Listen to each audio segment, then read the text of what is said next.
Hello, YouTubers. Happy holidays from yours truly, that guy Panda. I told you guys I will give you, back-to-back holiday treatments. You know, holidays looking so nice. I'm gonna be so kind and give you something twice.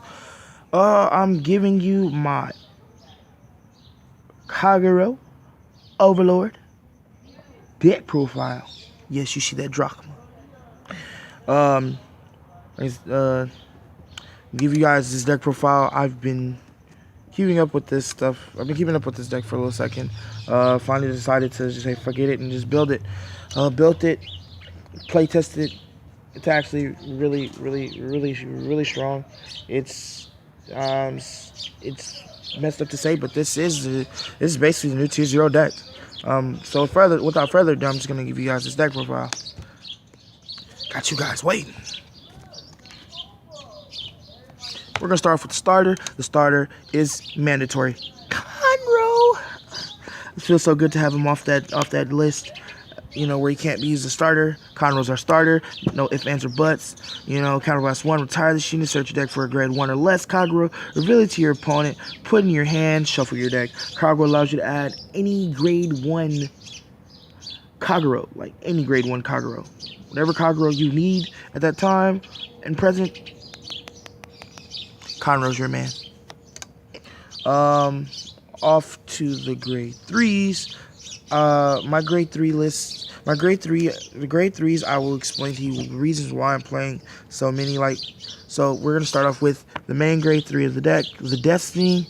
I play him at 3 because of the factor that I want to see him at those clutch moments or whatnot in the right time. So 3 to me, 3 is like a magic number because of the factor that with Destiny on when he's placed on ban from hand or at the beginning of ride phase, pay the cost Soul Blast 1, choose any circle other than ban, put all cards on that circle into the drop zone. So I get to retire a unit. I get to retire a circle. I get to kill off a card in a circle before I stride. That's not broken. So 3 is a great number, so I'm playing him at 3. Next, I play 4N. 4N is very self-explanatory because he is early game rush. Early game rush. That's why you want to play him at 4. You want to see him and whatnot for early game rush. So 4N, standard, easy, no problems. Lastly, for the I play 9 grade 3s. Techs are the X and Overlord. Play the original Overlord for the fact that he can restand and whatnot. And he's an Overlord.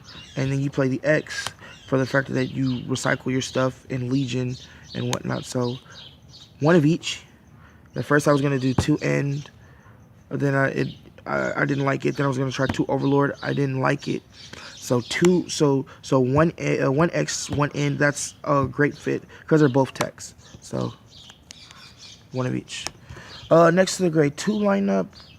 My grade 2 lineup is very low abnormal, but it's not really. 3 Glow Heater. Glow Heater is mandatory in the deck. There's no reason why you wouldn't play him in Overlord.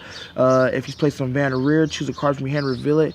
And if neither that card nor your Vanguard is Overlord, he'll lose 5k until the end of turn. So if you ride him grade 2, you reveal Overlord, he stays with 10k.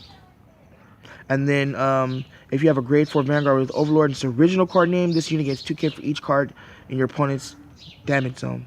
Broken. And he's a 10k. Next, 3 Burning Horn Evolute. Soul Blast 1, choose an Overlord and its card name from your hand to reveal it. When this unit is placed on rear, you may pay the cost.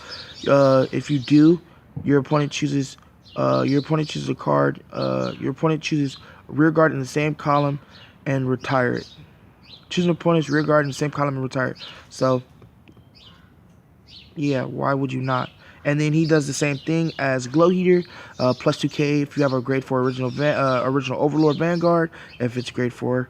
And he'll gain 2k for every card in your opponent's damage zone. Next, 3 the helm, and then the 1 tech burnout, because burnout you still, just in case you want to get rid of some units and whatnot.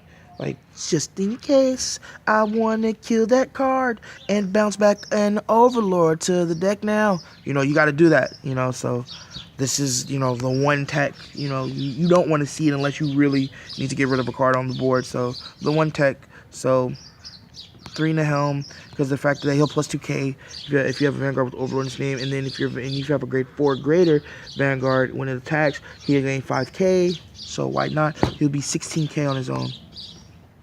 So that's the grade 2 lineup. Off to the grade 1 lineup.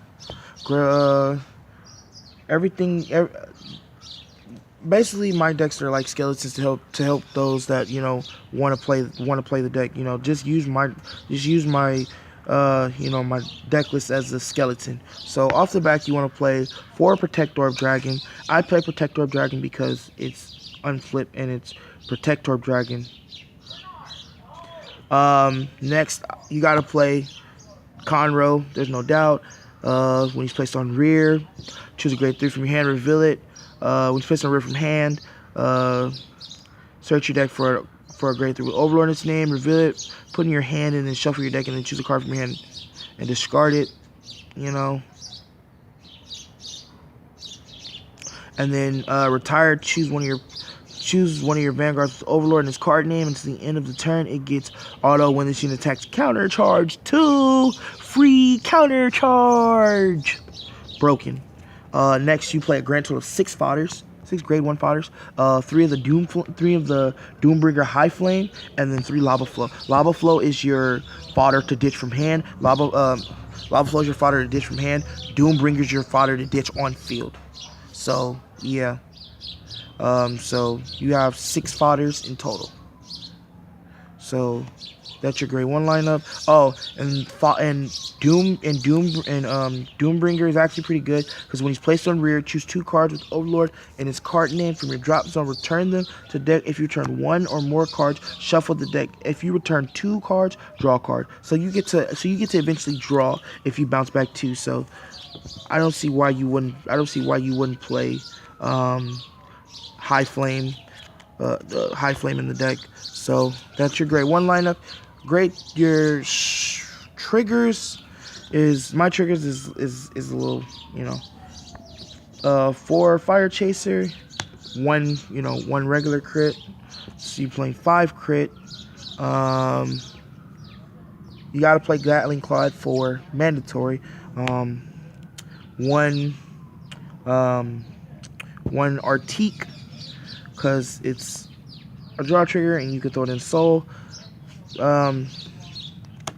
2 Vera. You're playing 5 crit, 5 draw, 2 stand, and the new heal trigger Tara, because Tara allows you to get a counter charge or a soul charge if you need it.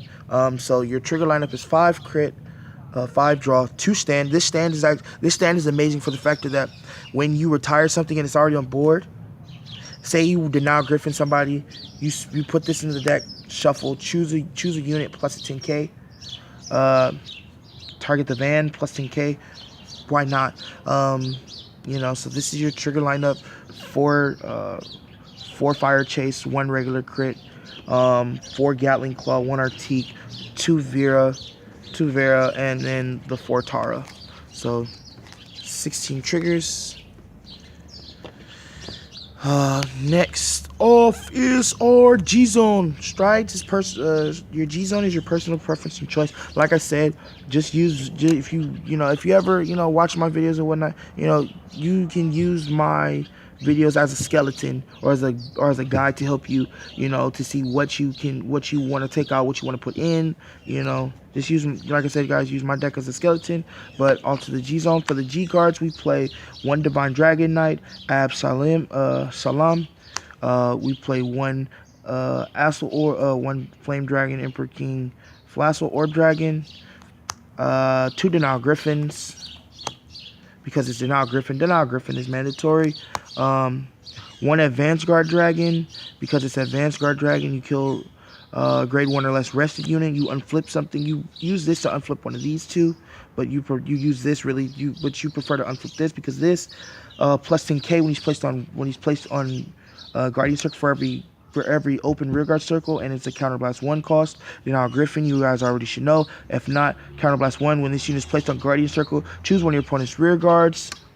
Choose one of your opponent's attacking rearguards and retire it. And then for Advanced Guard, Soul Blast 1, choose a G Guardian. From your G Zone, unflip it. When this unit is placed on Guardian Circle, you may pay the cost. If you do, choose one of your opponent's grade 1 or less rested rearguards and retire it. So, yeah. Oh, and lastly, mandatory Defeat Flare, because Defeat Flare is Counterblast 1. Choose 2 grade 3 or greater Flame Dragons from your drop zone. Put them in the bottom of your deck in any order. When this unit is placed on Guardian Circle, during the battle, your Vanguard with Overlord and its card name is attacked by your opponent's Vanguard.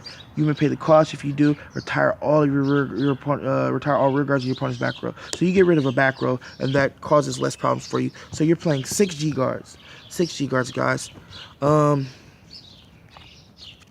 Next, we play the 1 Supreme Heavenly Emperor Dragon, Ascend Grave Dragon. He's really good. Counterblast 1, choose a face down card from your G Zone, turn it face up to the end of the turn. This unit gets, when this blazing unit attacks, which is very easy to get blazed. Yep, 420 blaze it, guys. Smoke weed every day, you know. Choose draw a card, choose one of your opponent's rear guards, and retire it. So that's not broken. Vortex Desire, unflip material if you want, or if you to throw away for a G assist fodder.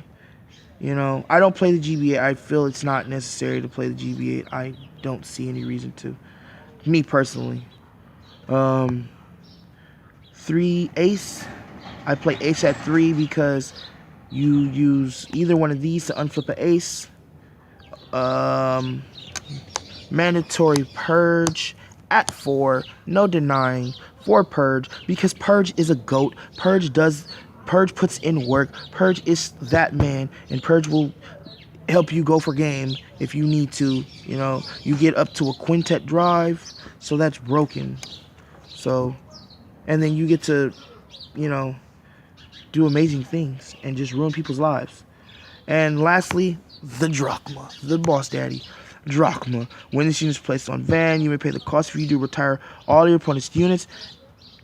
Bind them face up. Your opponent chooses 3 rear guards from his or her hand. Your opponent chooses 3 cards from his or her hand, discards 2 cards from them, then rides 1 card from hand on the Van as stand. Retire the Vanguard, and if your opponent has no cards in his or her soul, he or she rides from the soul. Has no cards in his or her hand, he or she rides from the soul. If your opponent has no cards in soul, he or she loses the game. So Drachma can potentially help you win the game if you're playing against an opponent that has no cards in soul. So why not? You kill a board, you kill their board, bind their board, and then you ride a new Van. So if they don't have cards in hand, or they don't have cards in hand, or